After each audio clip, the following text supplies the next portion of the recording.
contagion. Also tonight, New York City takes a controversial step in addressing a spiraling mental health crisis. This policy, while it comes from a good place, I do think that police responding to someone in a mental health crisis is never a good thing. Later, we'll take you to Hollywood for Oscar night, and the CBC's Eli Glasner is there. That's coming up later, but first. There's an urgent call for calm in the financial world tonight after the collapse of California's Silicon Valley Bank. The bank, once worth $200 billion, is now in the hands of federal regulators. It's the biggest U.S. bank failure since the 2008 financial crisis. Katie Simpson explains what went wrong and the potential ripple effects. The American banking system is really safe. Treasury Secretary Janet Yellen is calling for calm in this moment of great anxiety, while authorities determine what to do next about the stunning collapse of Silicon Valley Bank. We want to make sure that the troubles that exist at one bank don't create contagion. Federal regulators took control of the bank on Friday, panicking the already battered tech sector, as the majority of its customers are small and medium-sized businesses in that industry. These companies don't know what is going to happen to their money, since most of the bank's $175 million in deposits was not insured. The Biden administration will not be doing a bailout, though there are reports it is looking at options to ensure the companies that deposited money in this bank are made whole. Silicon Valley Bank. Gregory Baer, the CEO of the Bank Policy Institute, says part of the solution appears to be a sale, as regulators have launched an auction. Whether, again, that's selling the whole bank or selling parts of it. But again, to the extent that they bring that money in over the weekend, that will give them greater confidence to pay that money out come Monday. The consequences of this collapse are already far-reaching. On the smaller scale, some services for online giants Etsy and Canada's Shopify have been disrupted. On the much larger end of things, it's creating intense uncertainty in financial, banking, and technology sectors, which is terrible for the markets and workers. No one wants to miss a paycheck, and there are millions of employees with paychecks at stake next week. Christopher Krebs is a cybersecurity analyst.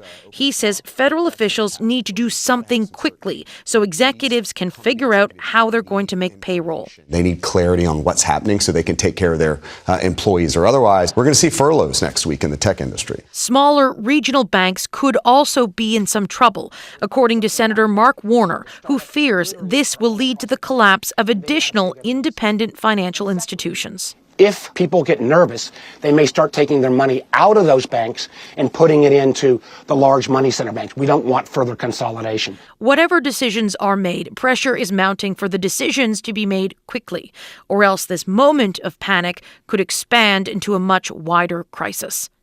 Katie Simpson, CBC News, Washington. Travelers who booked on discount carrier Flair Airlines have had a rough start to their March break. Flights scheduled to leave this weekend were canceled when 4 planes were ordered to be seized by their leasing company. But as Philip Lee Shannock reports, that's not what frustrated travelers were initially told. Laura Pomeroy says trying to keep her 4- and 6-year-old entertained while sorting out travel plans was hectic enough. The 4-year-old just kept repeating over and over again, "Mommy, I want to go on the airplane. Mommy, I want to go on the airplane." The family was heading to Disneyland and had arrived early at Pearson International Airport for their Flair Airlines flight from Toronto to California. Then their flight was suddenly canceled. Due to mechanical issues, but you've been rebooked on the next available flight, which is March 18th.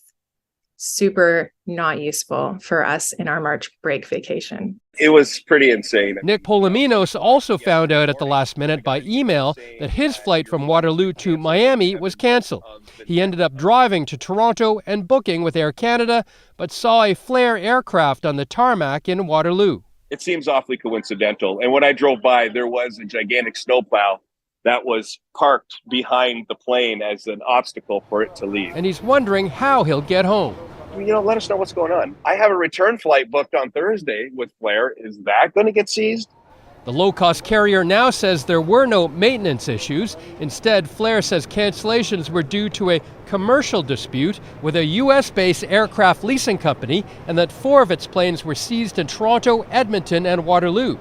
Flair Airlines CEO Stephen Jones says payment was on its way Monday when the leases were suddenly terminated. This happened in the dark of night on a spring break weekend when they knew that our passenger loads would be absolutely heaving and full. He says the airline is not in financial distress and will compensate passengers.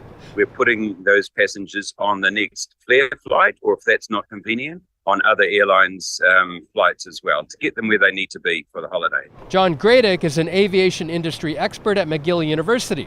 He says the leasing company decided to play hardball with the airline. And they chose deliberately to basically make a statement to the traveling public and to Flair that, we're not going to be negotiating anymore for these delays and payments, and we're going to pull the pin on these airplanes. Gradick says while the industry is very competitive right now, discount airlines such as Flair, Swoop, and Porter have been expanding their services. Philip Lishanok, CBC News, Toronto. Tech giants are gearing up for a fight over Canadian content.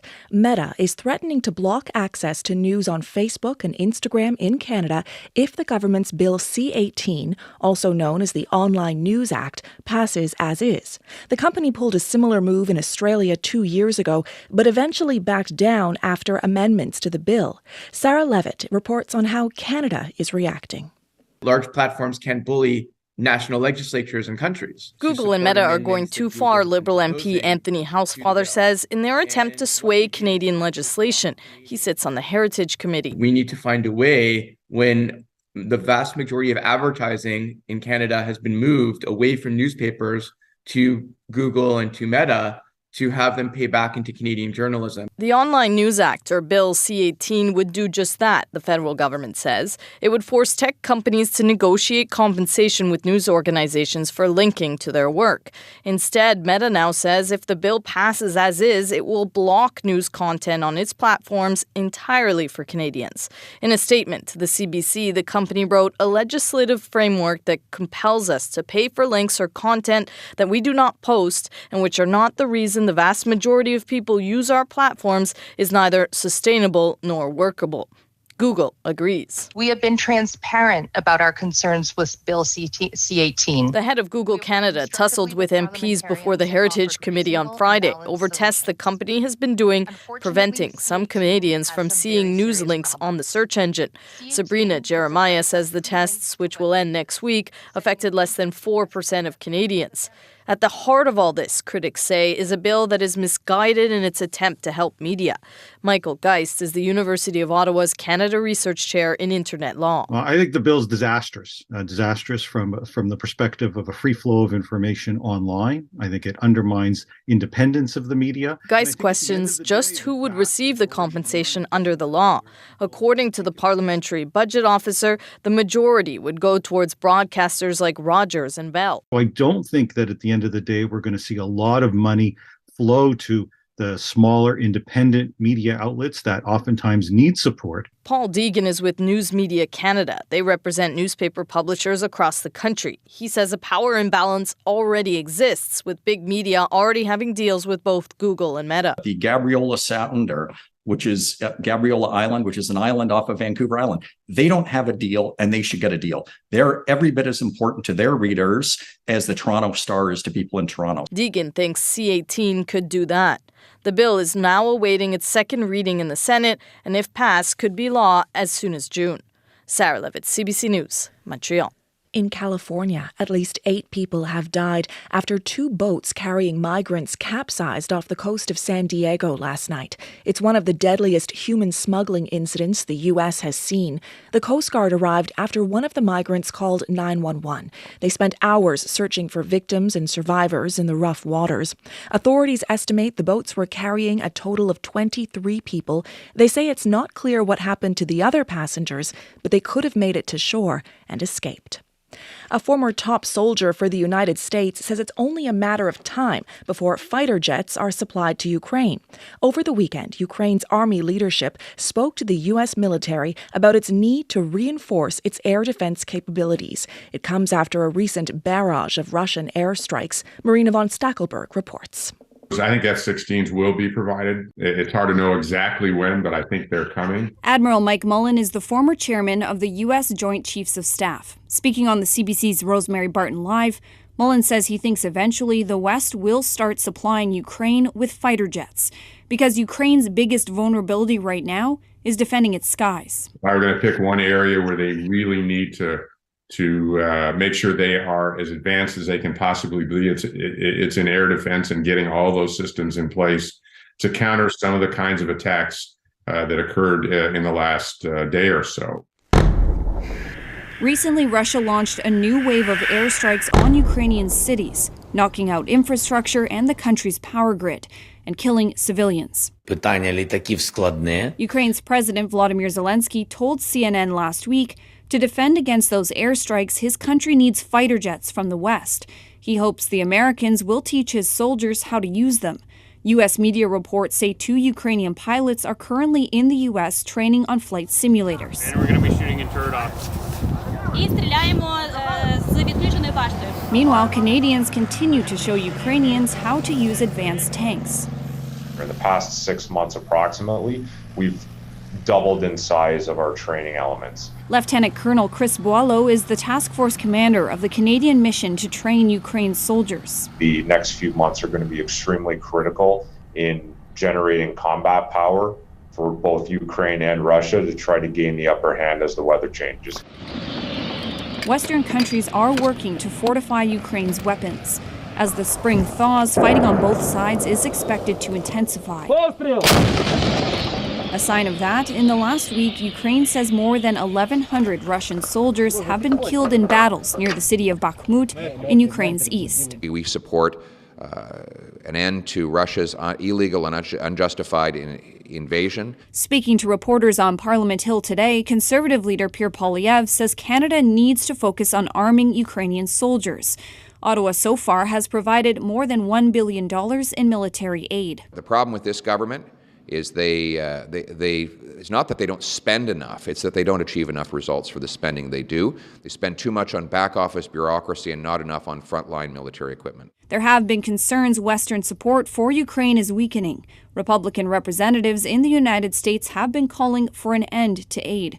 Marina von Stackelberg, CBC News, Ottawa. India's LGBTQ community may be on the cusp of a monumental change, with the country's Supreme Court set to begin hearing cases on legalizing same-sex marriage. It would be a landmark moment for the world's largest democracy and potentially its entire region. CBC's Nick Logan reports. Always, visualize that I will have a great wedding, Supriyo Chakraborty met his partner, Abhaydan, in 2012. 9 years later, that wedding dream came true, with family and friends taking part in their commitment ceremony. And yes, I think it was full of emotions. People laughed, people danced, people cried. But it was only a ceremony as far as Indian law is concerned. The couple is now fighting to legalize same-sex marriage in India. On March 13th, the Supreme Court will begin hearing a number of cases arguing it's unconstitutional to prevent LGBTQ people from getting married. Most focus on India's Special Marriage Act, which pertains to marriages outside of religious beliefs or caste. Challenging some of the sections of the Special Marriage Act that refers to only male or female.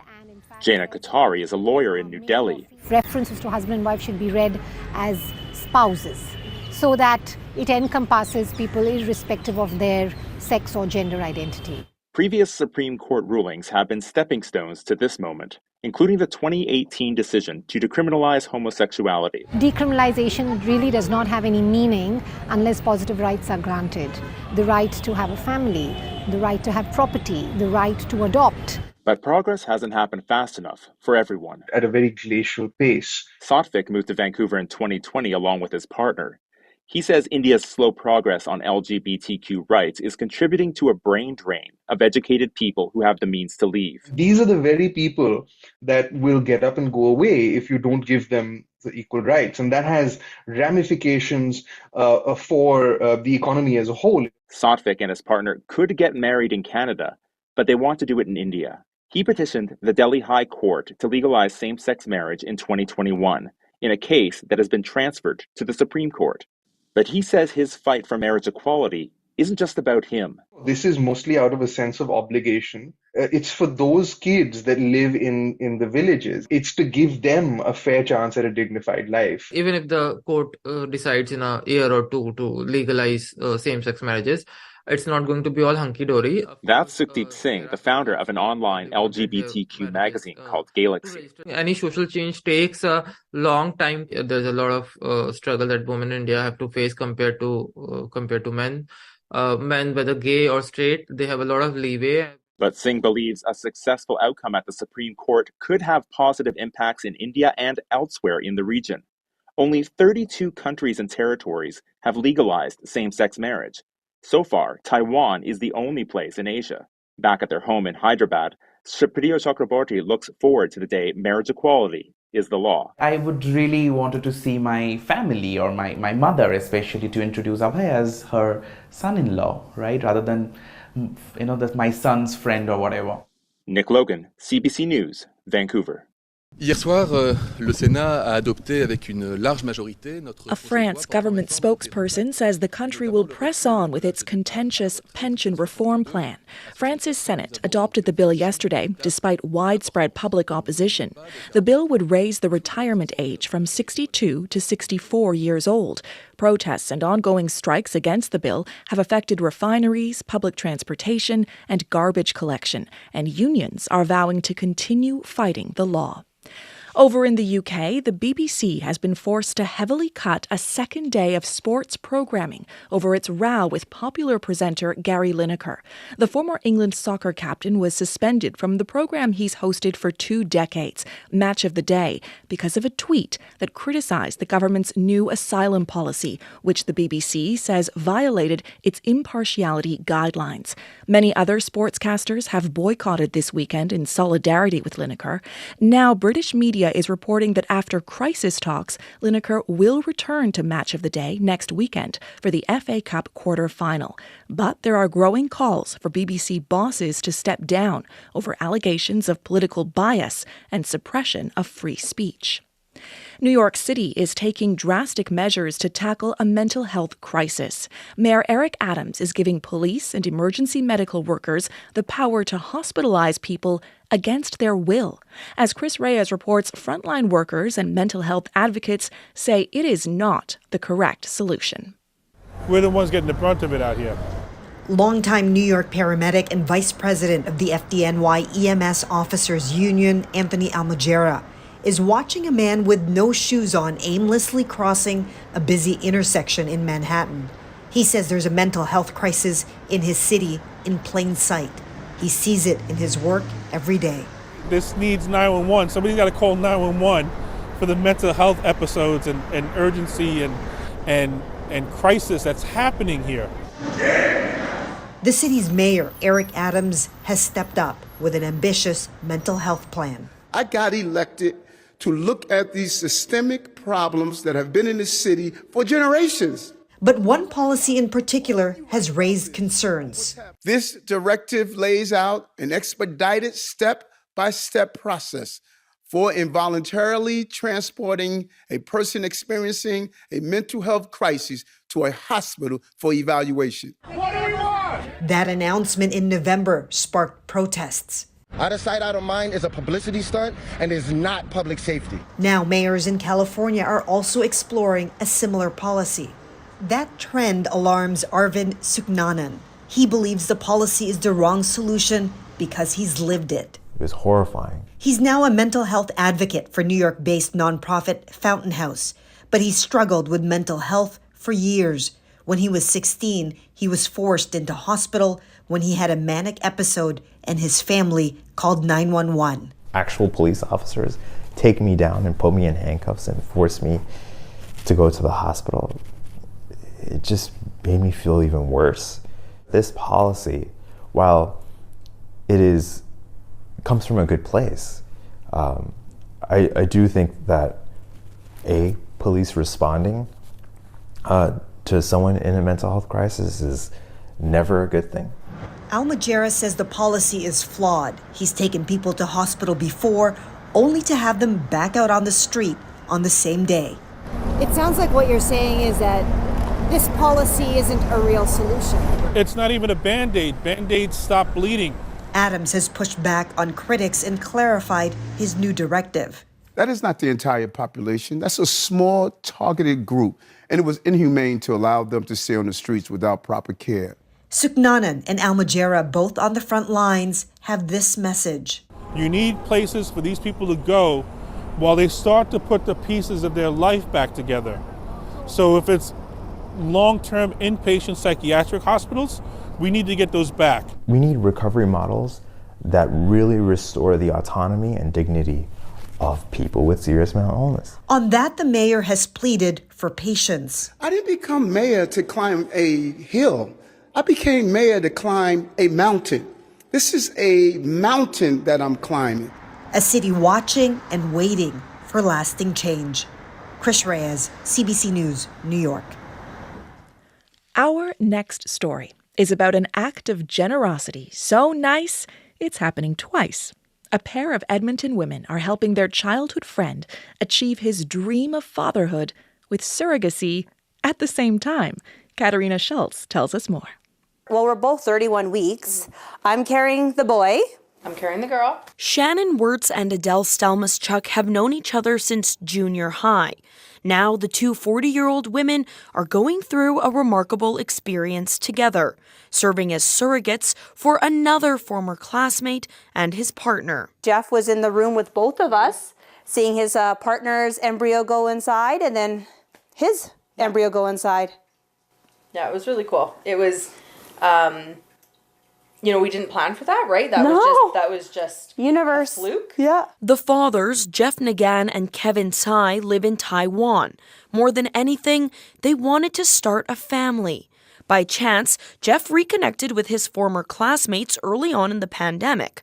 Kevin says he was shocked his husband's childhood friends volunteered to help them. When I first knew that his friends were willing to do this, to be honest, I really did not believe it, because I would not believe how would girls would be so willing to do this such big thing. The eggs are from a donor. The baby girl Adele is carrying is Jeff's, while Shannon is carrying Kevin's baby boy. They are due within days of each other this spring. Yeah, we'll be aunties, from Canada, but we were the womb mothers. Surrogacy is not uncommon in Canada. Advocacy group Surrogacy in Canada Online estimates more than 400 surrogacy arrangements are made each year. In Canada, surrogates are not legally permitted to profit from the pregnancy, but living expenses like groceries, internet, and postpartum therapy are often covered by the parents. It's completely altruistic in Canada, which means that you cannot put anything in the contract to say, oh, I'm doing this because I'm getting this amount of money kind of thing. It first and foremost comes from doing it from an altruistic perspective. So everything the women do, they really do it out of their willingness. This situation is particularly unusual, though. Two surrogates pregnant with a couple's babies at the same time. The dads plan to fly to Edmonton next month for the births, and Shannon hopes to make the moment special. I do want to have the opportunity to Simba their son to them, that would be very special for me to do, here is that gift, that magic gift that I've been sharing about. The fathers-to-be plan to maintain a strong relationship with the two women as their children grow up. As soon as the kids will be old enough to understand, they will know that these two incredible, generous women were the ones that carried you. Katarina Schultz, CBC News, Edmonton. The Juno Awards show is coming up tomorrow, but some have already been handed out with a pre-telecast evening of awards last night in Edmonton. Take my breath away and make it last forever, babe. Do it now or never, babe. The Weeknd took home 4 Junos, and he's up for another 2 on Monday. Other winners last night include Montreal's Rev, who took home Dance Recording of the Year for the platinum hit Control-Alt-Delete. The third night of awards will air on CBC TV tomorrow night, beginning at 8 p.m. Eastern.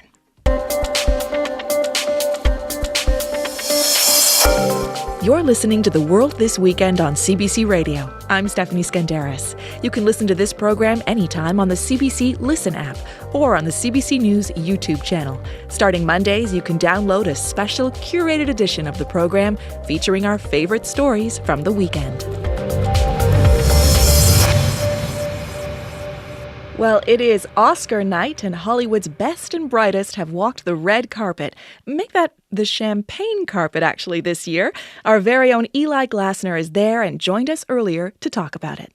The 95th Academy Awards and lots of changes at this year's Oscars, including the color of the carpet itself. What's new and different this year? That's right, Stephanie. The technical color of the carpet is Bermuda. A layperson might say beige, oatmeal, pale, kind of white. Reminds me of my mother's living room in the late 80s. Whatever it is, it ain't red. The curtains are kind of a burnt sienna, kind of a dark orange tone. Now, the carpet is open and still looks somewhat clean. So it is just, I think, one of many signs of the Academy organization really trying something new, trying to change things up. They have a new president, Bill Kramer, and really they are really working hard to give as best a show as possible and also try some things, actually have some surprises, but have some good surprises. And Bill Kramer has talked about bringing more audiences in and more talent in and increasing representation, but also encouraging audiences and the voters to embrace genres. You know, it doesn't have to be a beautiful little artistic gem like Tar starring Cate Blanchett. It can be an RRR. It can be a Top Gun. It can be an action film like The Women King. So that is the goal, but we'll see what happens at the end of the night. Well, we can hear all those cheers behind you. Obviously, people are pretty pumped for tonight's show, but it's also hard to forget the biggest moment of last year's show, the slap. How has that influenced this year's? There is a crisis team in place. And we don't know exactly what they will do, but I think they've been empowered to react and address any situation that may come up. Of course, Will Smith, after striking Chris Rock, was banned from attending the Oscars for 10 years. So I think you would see a little more of a responsive tone this year. You also have Jimmy Kimmel returning as a host, someone very comfortable with the Oscars, someone who's already said if something untoward happens, if he's smaller than me, then I'll get involved. So there's that. There's been some talk about the Oscars not really trying to be as political. I think that's just them trying to get as wide an audience as possible. They certainly are trying to broaden their appeal. And I mentioned RRR, this amazing Hollywood film from India. And there's going to be a performance of Natu Natu as part of one of many numbers. I mean, in the movie, it was amazing. I can't imagine what it'll be live in the Dolby Theatre. Yeah.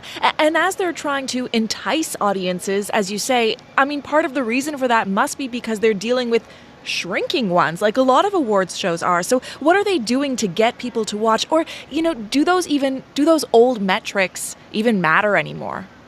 It's true that ratings for all live award shows, it's not just the Oscars, across the board, we just don't watch live events the way we used to. A lot of people wait for the next day to see the highlights on TikTok or what have you. But it's still a concern because this is an advertising product, so they are pulling out all the stops. Rihanna is performing. Lady Gaga was just announced. She'll be performing a song from Top Gun. And so you look even at the presenters like Dwayne Johnson and Janelle Monáe and Michael B. Jordan and Pedro Pascal even. And so they really are trying to create as wide an appeal as possible, because even though the Oscars is about, the excellence in cinema, they need a big audience to justify the kind of ratings that, and advertising rates that ABC charges. Well, it sounds like a really exciting night. Thank you for being in the middle of it, Eli Glasner at the Oscars.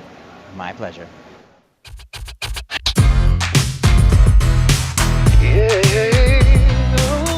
Well, you can follow CBC's live Oscars coverage on cbc.ca. And of course, we are thinking of all the Canadian nominees at this year's Oscars, including Turning Red, which is up for Best Animated Feature. It's about a young Chinese-Canadian girl navigating puberty, friendship, and fandom over a group called Four Town. They sing this song, Nobody Like You.